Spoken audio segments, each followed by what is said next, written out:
opportunities to clap, so get your hands ready. So welcome to Brookline Booksmith's author event series. My name is Alex Schaffner, and I'm the events director here at the store.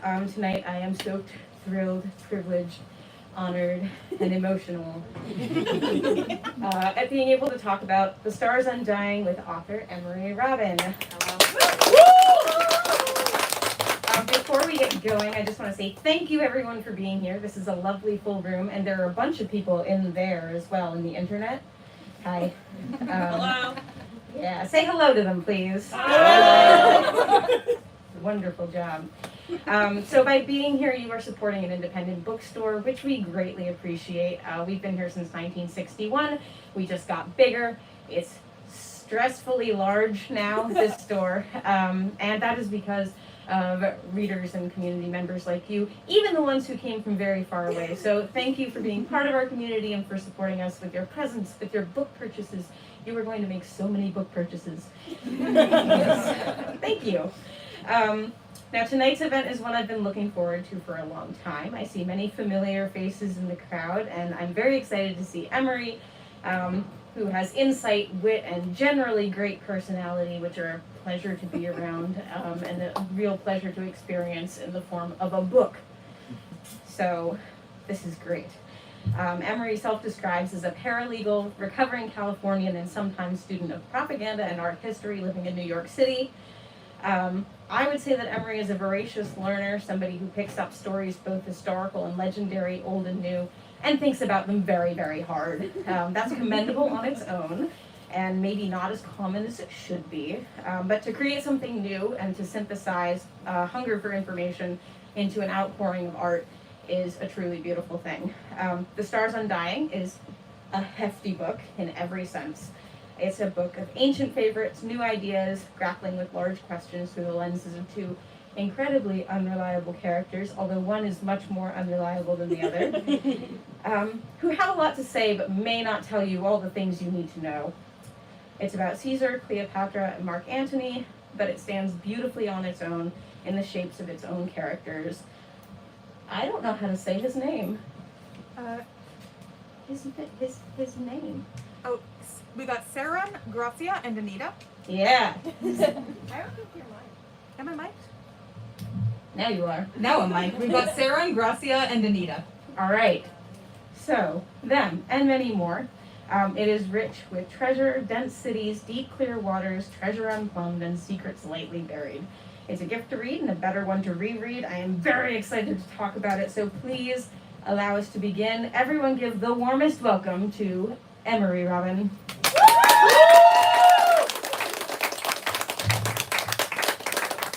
Welcome.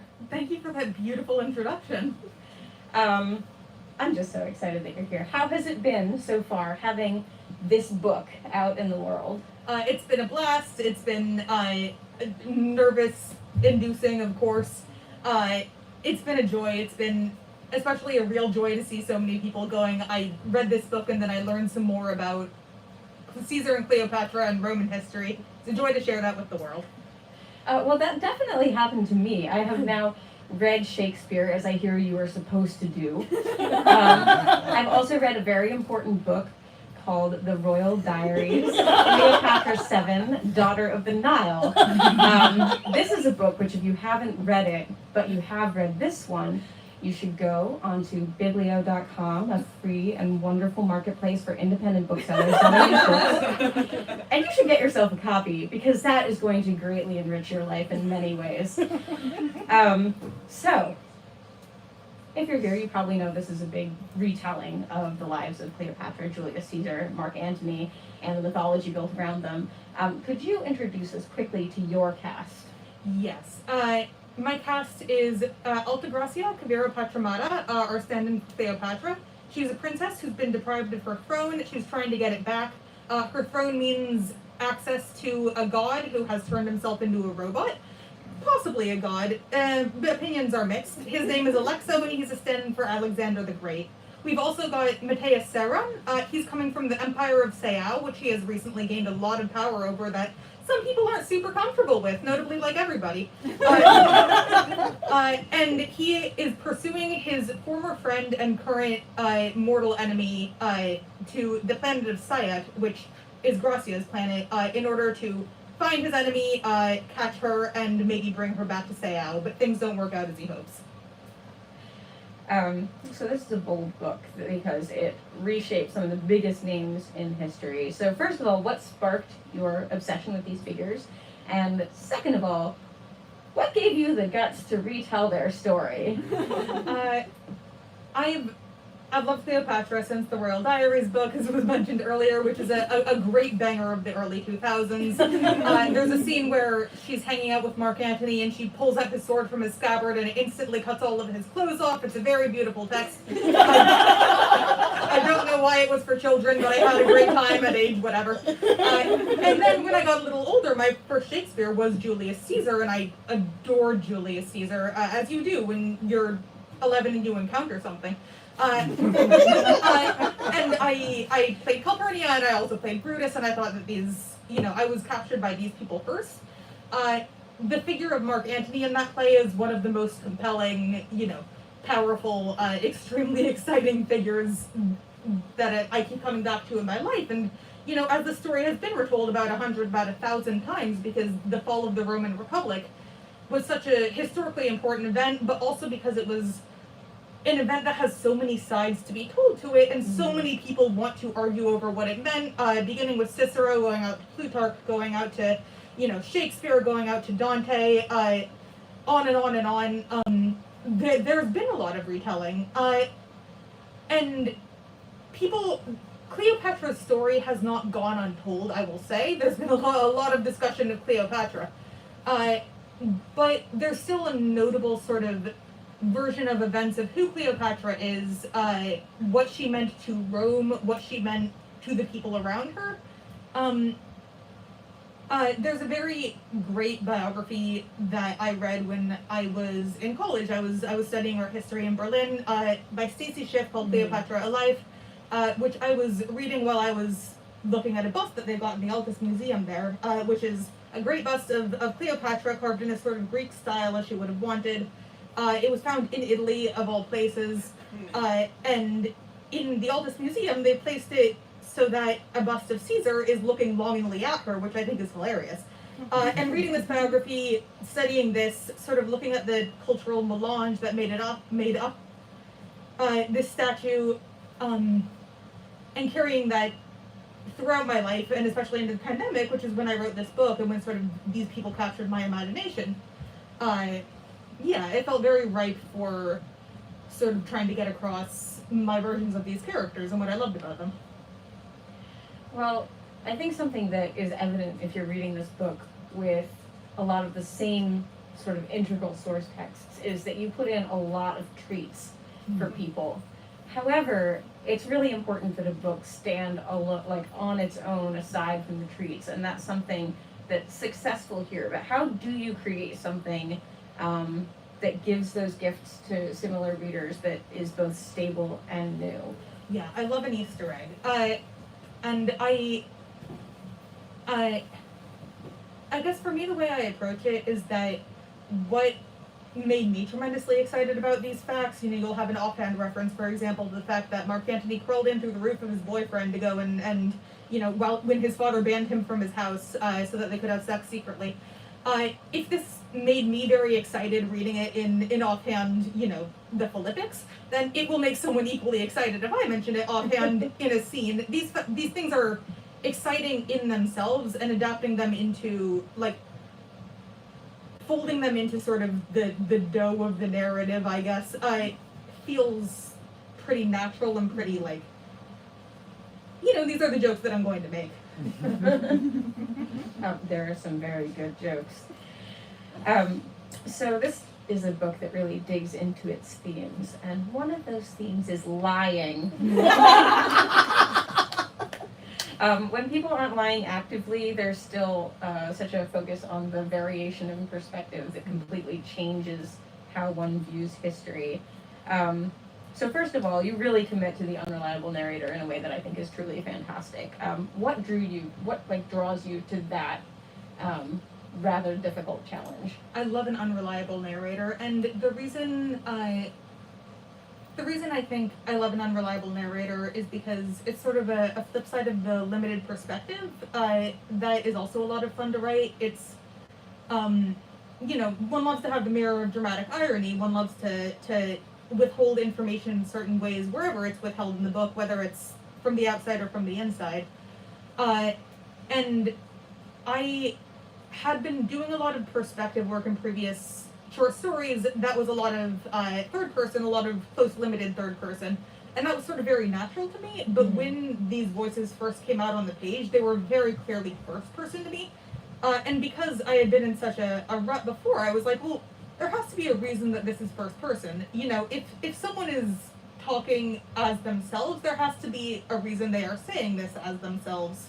There has to be a reason they are telling this story. And so it felt very natural to have the unreliability be baked into the first person. But it also, especially for Cleopatra, who is known to be just one of the most incredible speakers. Cicero once said that Plato named 4 types of flattery, but Cleopatra knew 1,000, which is he allegedly hated Cleopatra, but I think that's a very beautiful compliment to give somebody you hate. And she, especially because I had an idea in my head of the Cleopatra who is often covered up by the Plutarch version, in which she's, an evil, sexy witch who wins Mark Antony over to Egypt forever, or like the Shakespeare version, in which she's an evil and not that bright sexy witch who wins Mark Antony over forever, because Shakespeare is writing off of the Plutarch. Or, the Elizabeth Taylor, which has her as a very specific type of person. If I was going to write the version of Cleopatra that Rome didn't necessarily approve of, I did not have any interest in this being the true version of Cleopatra, because I don't believe in true, authentic, unbiased narratives. I believe, especially when we're working with history, all that we can do is have a lot of perspectives and use our judgment as readers, or as audience members, as there's an audience member in this book who is meant to use their judgment over what happens next. And I wanted to work that in and sort of play with the subjectivity of history, and it also really helped the romantic aspect of this book, because romance to me is all about the unknowability of another person. The fact that no matter how dearly you love someone, you're never going to be inside their head, unless you can. And having Cleopatra be this person who is trying to seduce the reader, but is also not necessarily someone who's a con man in a sort of way, which is a trope that I love, is something that I was hugely interested in. Well, when you're working with such an unreliable narrator, there are lots of things that she holds back. And I'm going to say this several times, this is a book that you should definitely reread, because when you go through a reread, a lot of it becomes clearer. But that first read is so crucial. So how do you tell a story where the main character is withholding without losing the reader from too much obfuscation? That's a great question. That's something that we worked a lot out on in edits. What you're trying to do is to make sure that there is a narrative that the reader can hang on to, that Cleopatra Gracia is telling you, well, this happened in this and this, and also that when she is highlighting, for example, if there's a big obvious cut in the middle of a scene, if something very exciting is about to happen and then suddenly she's 10 feet away doing something completely different, that you don't just tell the reader, haha, you're never going to know that. You make them go, oh, okay, like, I'm going to put a bookmark in that and I'm going to come back to that later. Or, that you just, it's really, really important to work with pacing is what I've learned. It's really important to, like, give people breadcrumbs, bring things up above the water, and make sure that there are at least a little bit for the reader to hang on to, even if my instinct is always to make the reader work for it, I think. Yeah, you do that quite a bit, and it's so good. And the way that the truth is actually sitting there on the page is something that I recognize from a few authors that I particularly like, namely Megan Whalen Turner, who is always, I will say, you should read if you haven't. But she's somebody who's incredibly skilled at that, and I see that kind of work that's gone into into the putting the truth where later you're annoyed you didn't notice it. Yes. So that happens here. Now, lying can be a problem in life, but I'm going to argue that maybe lying is the better choice because opposite Gracia, we have a man who repeatedly tells us that he loves to be honest and must tell the truth, and he is closely linked to historical figure Caesar, who ends so well. So what do you think? Is telling the truth a big mistake? This is a life question. You have to tell us what to do with our lives. Right. Here's what I'll say is I think Saron believes he is telling the truth about something, about everything in his life. I would characterize him in his own way as a less honest person than Gracia.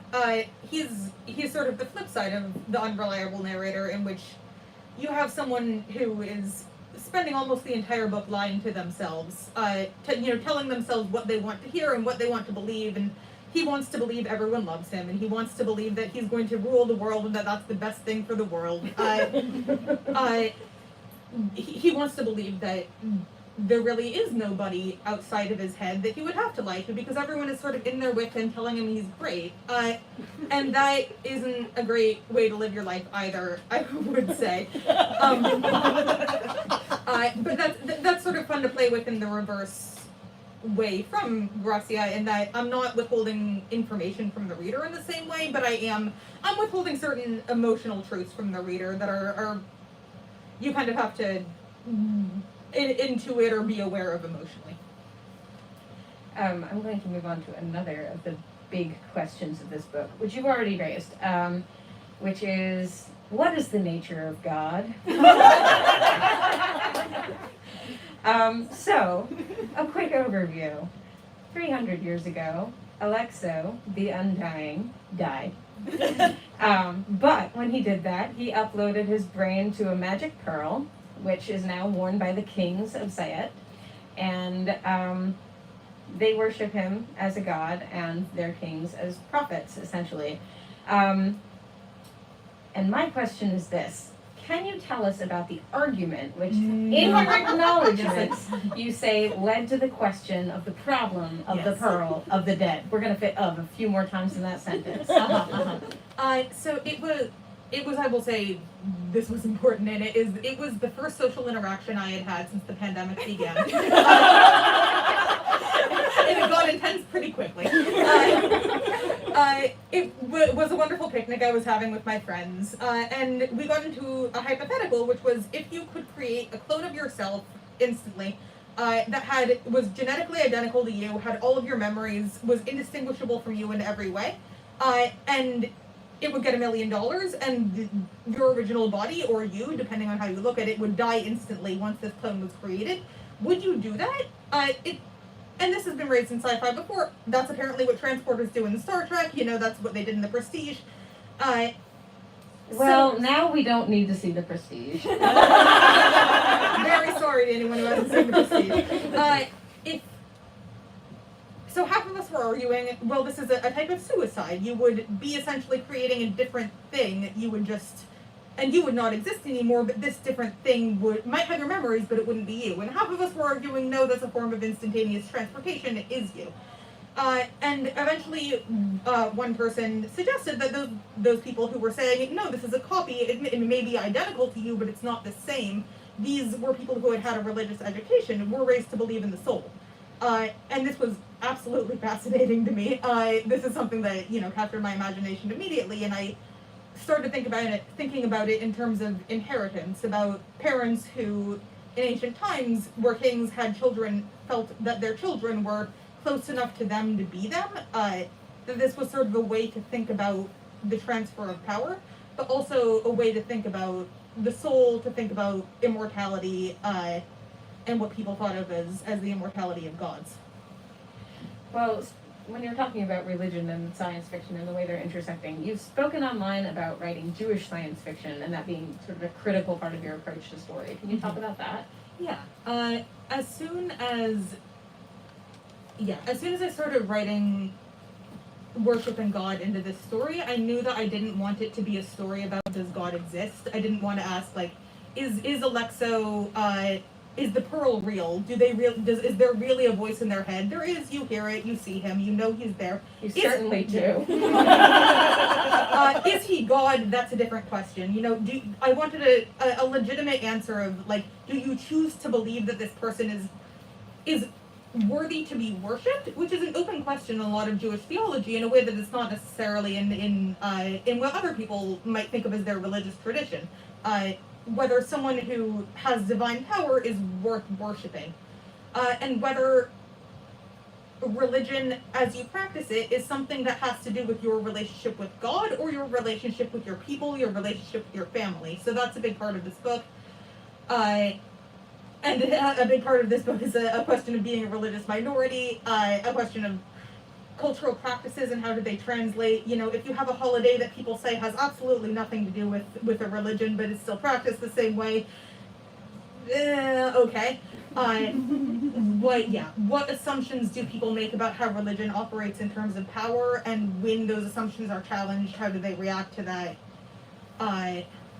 And how do you operate separating religion from faith, which is something that's very Jewish to me and that I'm very interested in. Mm-hmm. Well, you brought up a couple things that I hope people will take note of when they read this again or read it for the first time. One is that there's a character who mentally refers to Alexo with a capital H in part of the book and then stops. And that is so critical, I think, to the understanding of that question and the understanding of that character. So have your eye out for that. The other thing that you brought up is there a difference between religion with and without a god if you're practicing it the same way? And I think the Empire is a great indicator of that because they are so fanatical about their a-religiosity. So something else to look for. So something else that I found really interesting in this book is one choice that you made that changes the meaning of a lot of things. Basically, the invention of a creche. So all children are born through basically a medical process, but not an in-a-person medical process. So with that, you shift the burden of reproduction outside of certain bodies, and that means that you open up the world to gender agnostic marriage, and it changes everybody's relationship to sexuality. So first of all, amazing. I love this. Second of all, where did that idea start, and why is it something that you really wanted to pursue in this story? It definitely started with wanting to have a world where gender roles were not political or legal. It definitely started with wanting to gender swap a lot of people. Rome had such a strong patriarchy that is very recognizable in our own time, but is still distinct and separate from our own time. You can see how we grew out of them, but you can also see we're not them at the moment. And so I had to make a choice when I started this book, is did I want to keep the patriarchy? Did I want to recreate that? Or did I want to do away with legal gender roles altogether, because reproducing, modern American gender roles just kind of didn't really make sense as a world-building choice. So as soon as I realized I could have Mark Antony be a woman, I decided, obviously this is going to happen for me. And that meant that for my own peace of mind, I needed to have a mechanism that would allow the body to be separated from its enforced legal and social roles as we've known them in society.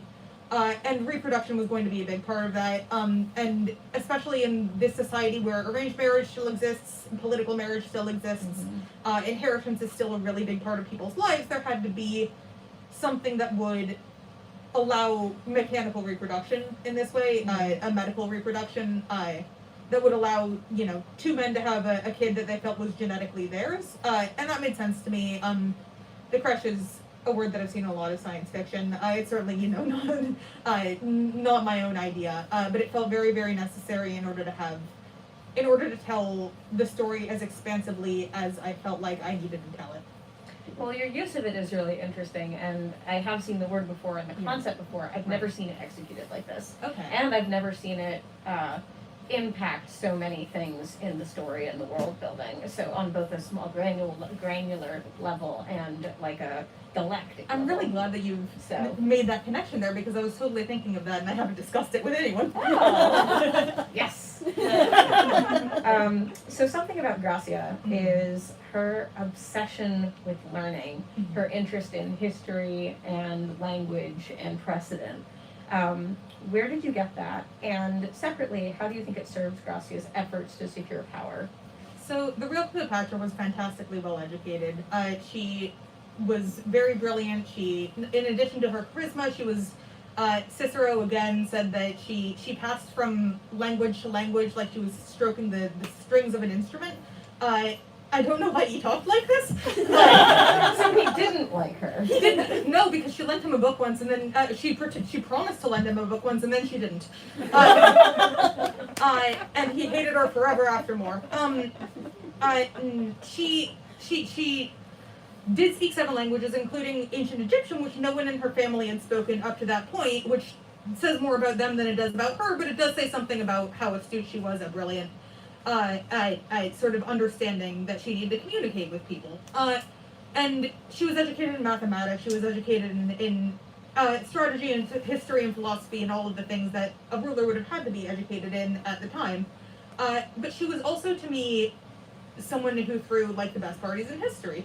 And I knew that I wanted these two character traits to not be like separate character traits that happen to exist in the same person. I wanted them to come from the same impulse. And to me, in her, that's seeing what's beautiful and interesting about the world, whether that's books or whether that's, wine or whether that's anything cultural or cultured. I wanted her to need that, reach out to that, want to preserve it, be very, very interested in that. And also because she is someone who has grown up sort of with this ghost in her father's ear who she believes will one day be in hers, because her entire planet was more or less destroyed by someone 300 years ago who came from another planet and imposed his culture on this planet, and she has to now deal with Seao, who's, sort of imposing theirs, because her entire life is so hugely, hugely affected by what she's inherited from the past. That's sort of how she gets control over her life and control over her queenship and her history, is feeling like she needs to know everything and learn that if she knows it all, then she'll be okay. So on the flip side of Gracia is her, I'm going to use big air quotes here, evil twin. Okay, so my understanding is that there are people in this world who like Arcelia better than Gracia, and I'm here to say I'm one of them. So, again, you should reread this book. I think she should win the War and the Throne. Can you imagine a world in which she's the main character? Oh, absolutely. Oh, yeah, that's exactly, yeah. From her perspective, this is a very specific book that I was thinking of. It's a very specific young adult book that she is writing in her own head about who she gets to be and how the history of Side is going to turn out. And I was not writing that book, but I needed to have it very clearly in my head in order to turn the map around and play things through from her point of view. Well, it's interesting because she's sort of, her impulses are so different from Gracia's, where Gracia is very like backwards, digging in deep, finding the roots, and she's just like, we could go to another planet, that would be just as good. In fact, let's go to a bunch. So she's very, very different, but Gracia actually accuses her of a number of things that turn out to be more true of Gracia. I don't really have a question. I just really like that fact.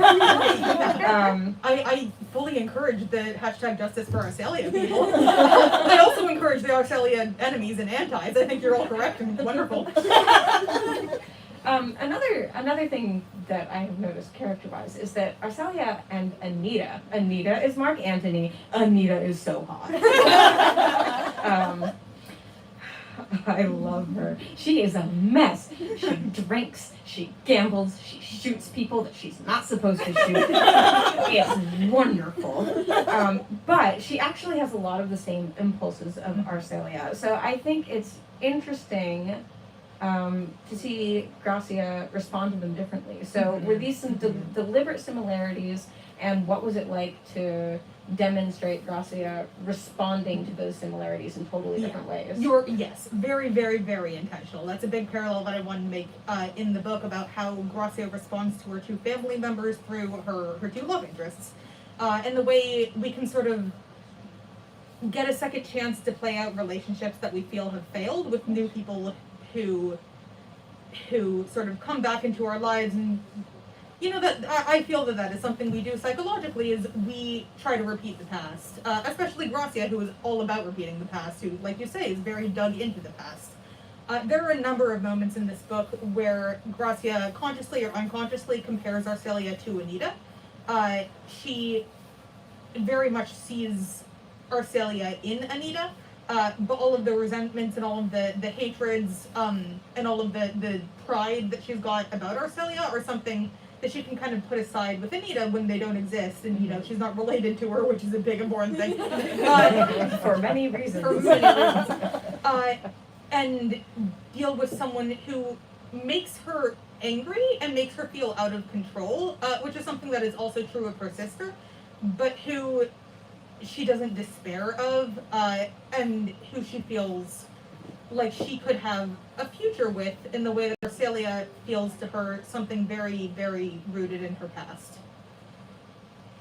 I want to talk about another major character, that little fellow in your ear, Alexo.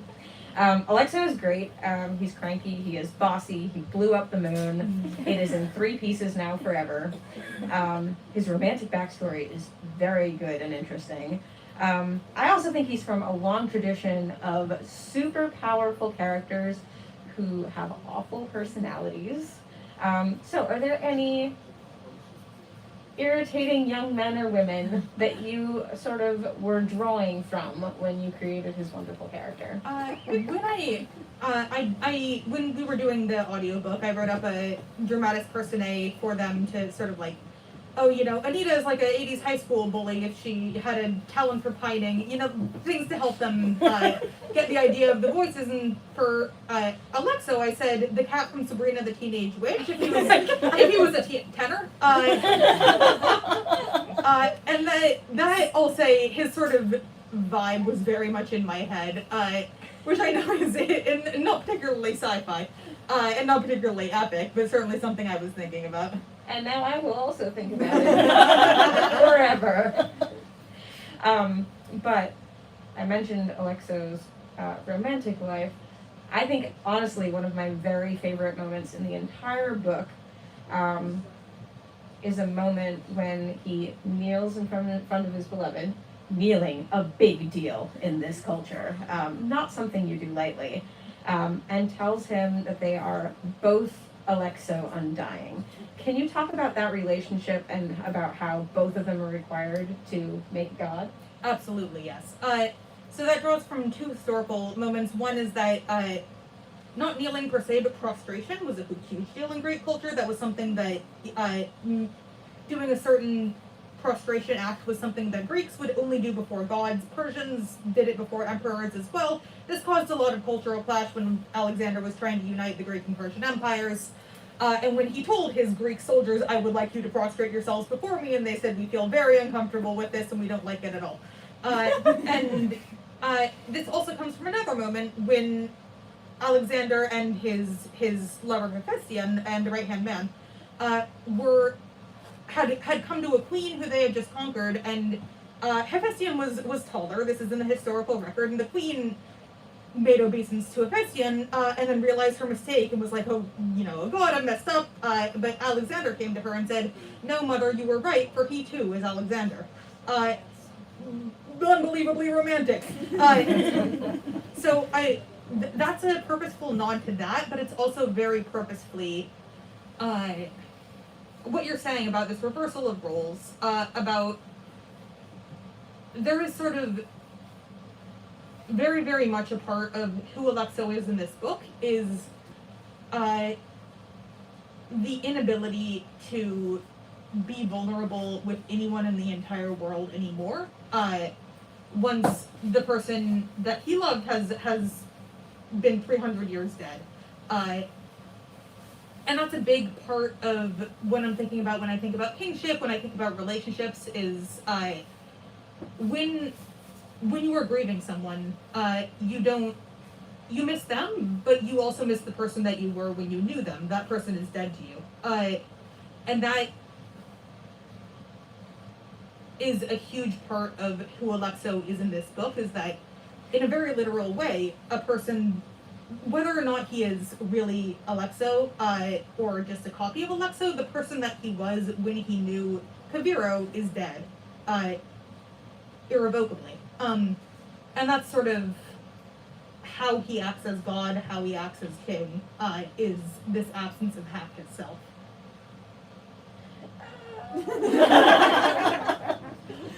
It's a good part of the book. I haven't really asked about world building, and there's a lot of it in this book, and there are lots of parts of it we could talk about. But honestly, one of my favorite things about this book is the setting of Sayat, because it is gorgeous. You spend most of the parts on Sayat looking down on these clear waters beneath which are the ruins of a sunken time. And it's amazing. So where did this landscape come from? How do I go there? And will I get an endless treasure of ancient artifacts that just sweeps up into my hands? You do have to blow up the moon and everyone who lives there, so whether or not you want to do that is up to you. Egypt as a place is unbelievably good at preserving historical artifacts because of its very dry and arid climate. I wanted to do something separate from Egypt because that is a very real place, which needs very specific honors paid to it. It needs a lot of accuracy, and I wanted it to not be Egypt because I wanted to write about my own, griefs and concerns and religious beliefs and thoughts, and Egypt didn't deserve to have all of that put on it. So I needed a separation, and in that separation, I wanted the idea of sunken treasure, the shipwreck, which I think is a concept that I love, which there are plenty of in Alexandria. It's on the coast. I wanted it to be a sea planet because I'm from California and I'm used to the coast, and I'm thinking about things preserved underwater and sort of how they decay in a very specific way. And these were images that I was drawn to again and again. There was a book that I read a long time ago called The World After Us. I believe it's in my acknowledgements. It's about what would happen if every single human being instantly disappeared from the earth. And part of what would happen, there's a beautiful chapter about the case study, the island of Manhattan. Part of what would happen is that every sewer would burst because they all take so much maintenance all of the time. The island would flood. Eventually, the new ice age would come. Glaciers would turn into a big copper deposit. But before that, wolves would come in. And this post-apocalyptic vision was something I was thinking about. But they also say that one of the only things that would be preserved of the city that is because it's in the ocean, because it would fall under the ocean and it would preserve the copper pretty well, is the Statue of Liberty. And that's, an image that has stayed with me forever. And that's something that I very much wanted to put into a sci-fi book, is the sunken statues that preserve the city that used to be. Okay, first of all, I'm going to read that. And yeah, the setting is so beautifully drawn that I can't stop thinking about it and picturing it when I'm not looking at the book. So it's really successful, and I think it's one of my favorite settings that I've read in like a sci-fi or fantasy novel, like truly. I want to leave some time for questions, so I have only one more question for you. This is the last big theme that I really want to touch on. At one point, Gracia mentions that a certain thing is visible for a woman about 5 feet tall. At another point, she says that Anita is only a few inches taller than she is. And when she enters Alexo's tomb, she's surprised at how small it is. So, please tell us how short energy rules the galaxy.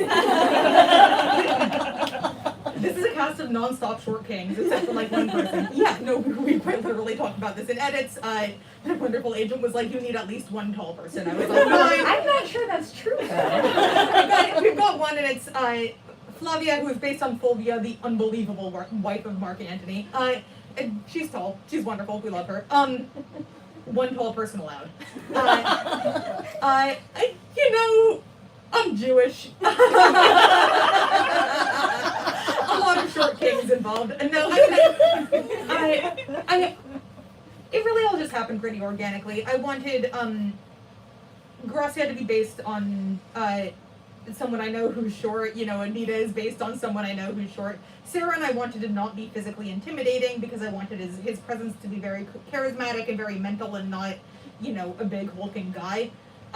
And Alexa was just such a teen, awful child man. That having him be like a sort of tall, gangly person did not work for his personality at all. In conclusion, short people are better people. Thank you. All right, I think we can take questions from all of you. Don't be cowards. You've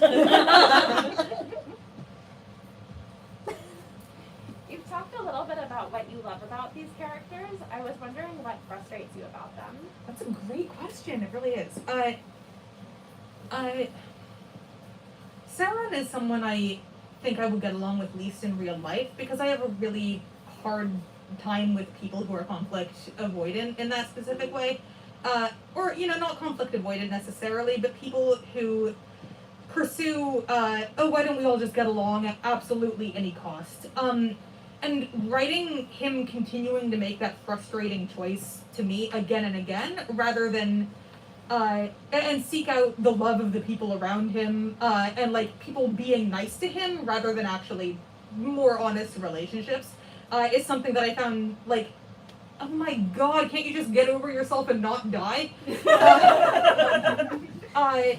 It was also the relationship between Gracia and Alexa was surprisingly frustrating. I knew I didn't want them to get along. They were two people who were going to clash in pretty strong ways. But there was a sense of religious awe, even without even when Gracia does not have personal respect, that I wanted her to be thinking about, even if she wasn't necessarily feeling it at that moment, and that was really difficult for me.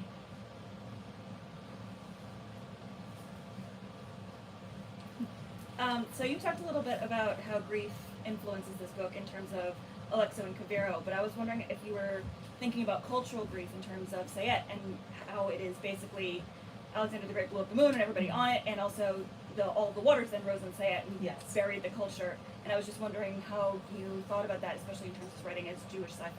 Right. Yeah, I mean, that's very, very, very biblical to me in a couple of ways. The first one that I was thinking about is, of course, the Noah story in which the world is flooded. There's, you know, in Judaism, we like to question God, and one question that you have is, was it necessarily to flood the entire world and kill everybody? That's kind of messed up. And another big point of contention in Judaism is the 10th plague of Egypt, when God kills the firstborn of all of the Egyptians, and there's a great cry throughout the land of Egypt, and people are mourning their firstborn children, and they were children, and that's a moment of huge tension and struggle in Judaism. Is all of these people died, now there's freedom from slavery, but we need to take this seriously and you know, and transition into shout out Prince of Egypt, beautiful Mia Kamoka, but at the same time, it's still a pretty serious moment. And these were, there is a scene in this book in which someone says very explicitly and clearly, like, your God committed genocide. You know, that's not a small thing. If you want to worship him, that's on you, but you can't pretend that he's not what he is. And that's something that I very much wanted to be in the book, is the impact of death, is even when it has these great, wonderful, you know, in Saya, the people of Saya are free from slavery by blowing up the moon, but also a lot of them die too. And there's sort of a theme in this book of when the exercise of power is that huge, that overwhelming, there is a response that people often have of worship, of love, even, of becoming close to this great and powerful thing, because you can't really deal with the grief otherwise, because you have to feel a joy that you were spared when the waters close over the chariots.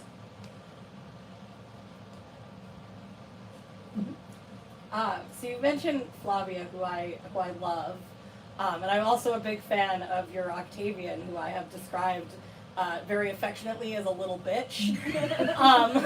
And I guess my question is, which sort of smaller, I guess, almost bit characters were the most fun for you to write? And which ones should fight in a cage match? I'd say Anita should fight everyone, but I don't think it would end in fighting.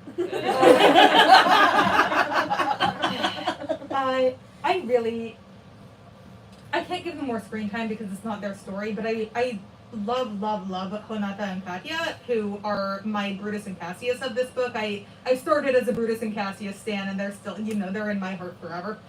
And I really like to see Katya going around doing her thing. I think, I've played around a little with the backstory of this book, of sort of how Anita and Sarah met, what they did together, and Katya, I think, has a history with Flavia's early history, that I think they've clashed. And I really enjoyed writing most of all Kenya, who is Saren's old mentor and friend, who, comes to a sticky end as Pompey, Magnus Pompey did in history. And that kind of, this was another person I really, really enjoyed gender bending, this sort of like very pompous, very, I can do whatever I want because I'm the general and I've won 1,000,000 battles, and Buck Turgidson is how I described in the thing for the voice actors. Making that a woman was an absolute joy. And I, again, just don't get to write more of her because what happens to her happens. I haven't read the book, so I hope this makes sense. I haven't read the book yet.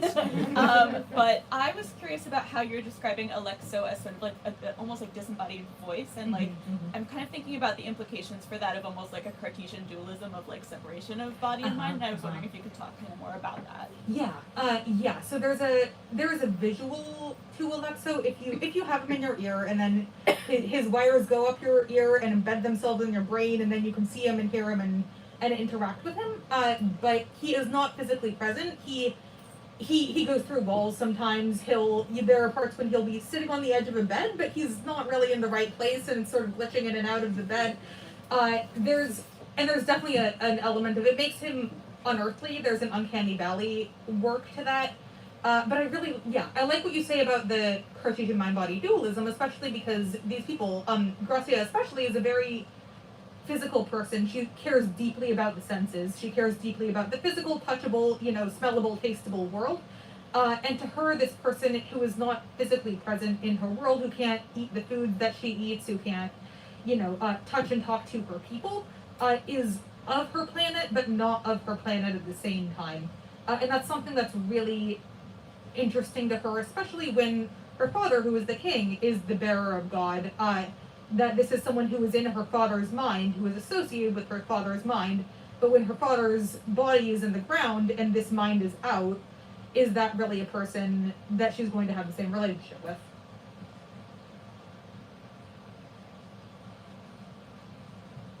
What is your favorite, so you kind of talked about like dropping in Easter eggs and stuff like that, and I've kind of noticed some of them, or at least I think I have, but what's kind of your like either favorite or most obscure, like if a reader's going through and they're aware that these Easter eggs are going to be there, like is there a specific source from one that was like your most exciting to put in?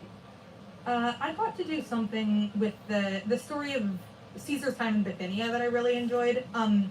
Caesar, for anyone who doesn't know, Caesar, when he was a young man, stayed in the court of the king of Bithynia, and there was a rumor going around that they had an inappropriate relationship, and Caesar was called the queen of Bithynia for a while when he went back home, and there's Gracia, what she does is she attempts to seduce Saron in order to win him over to her side so she can win the Civil War. I think that this is a great meet cute, but it's an interesting beginning for a relationship. Is a relationship that is sort of overtly transactional. I'll give you this and you give me that. That's kind of a hefty and heavy thing to do. And there's a moment when that sort of comes back around at the end. She is reminded of what Saron did in this book's equivalent of the Court of Bithynia, and gets to see a connection with him that she didn't see before, and that was something I was really happy to do. Is even through the power differential between them, which is sort of what makes up most of their relationship in this book, is them trying to deal with it. It was a moment of unexpected connection that I was really happy to be able to work with.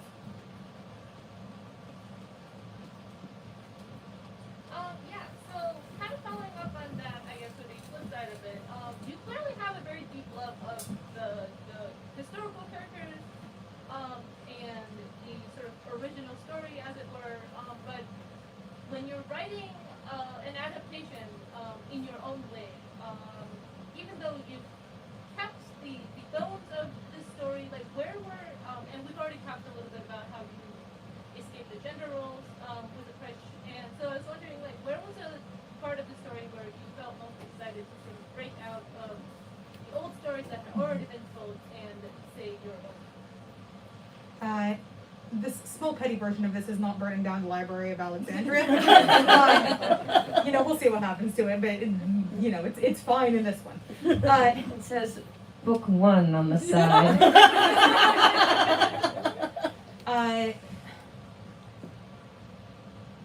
I thought of this as sort of having sort of like fixed points, the way you might in a time travel story, moments you can't change, and then in between them getting to play with what you like. One thing I really like doing is bringing the character of Anita into Saya, which is not something, Antony was not in Egypt at this time in real life, but it means that I get Anita and Gracia to interact differently.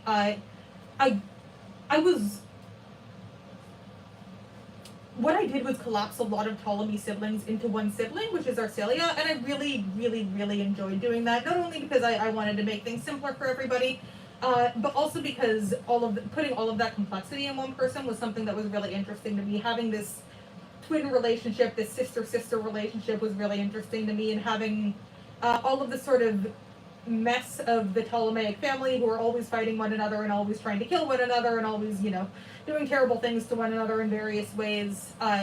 Having that be a very one-to-one, love, hate, love throughout the book was just a joy. Something I love getting to take a shortcut on. The book has a very strong sense of materiality throughout. Like, you have a very good sense that things are real, that they are being acted upon by people, that you can touch them.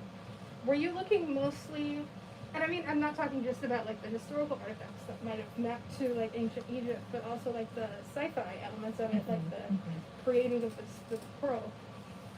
What sources were you looking at for those? Were you looking mostly at ancient Egypt, or were you looking at other cultures as well?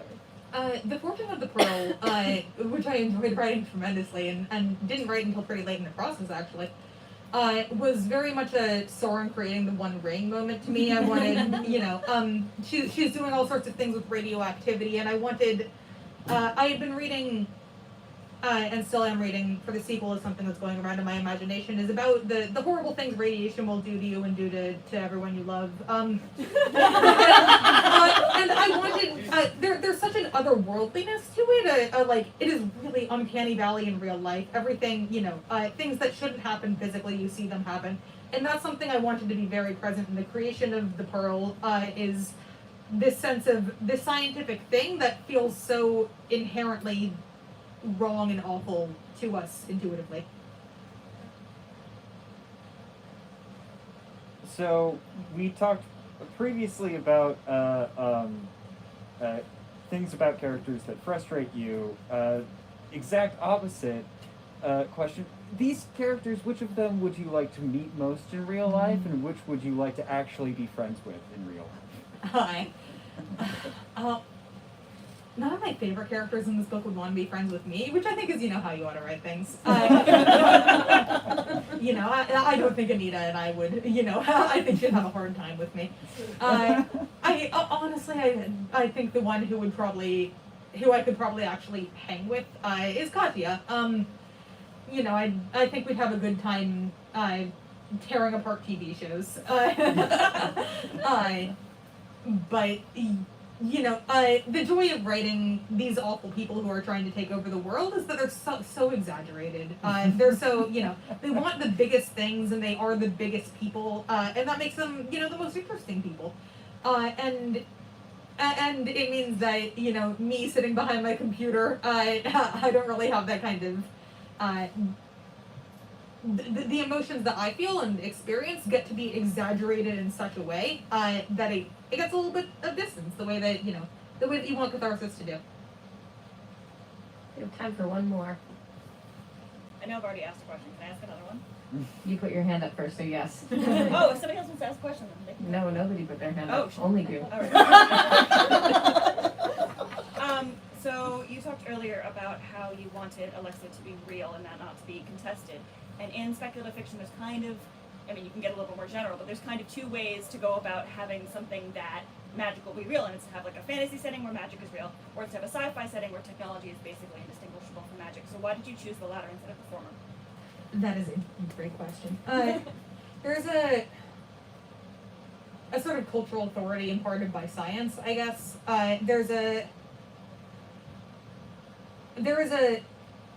In fantasy, which is where I grew up, and it's a huge influence in this book. In fantasy, there's sort of an assumption that we're not asking what could have happened, but what happened, in a distant land and a long way away, in a way that isn't sort of, in a way whose threats are distinct from physical threats in a certain way. You're not meant to be afraid of dragons in the very literal sense. You're meant to be afraid of dragons in an emotional sense, in a metaphorical sense, in the way that dragons play roles in our lives. And I wanted the scientific aspect. First of all, getting it to be scientific meant that I meant to come up with a lot of rules that I wouldn't probably have come up with in fantasy, where I would have leaned more heavily on magic did it. But it meant that sort of things became more literal, they became more physical to me, and I got to introduce that element of secularism, of a secularized country, which is to me heavily associated with science fiction. All right, that brings us to the end. Thanks, guys, and let's clap for the best person in the room.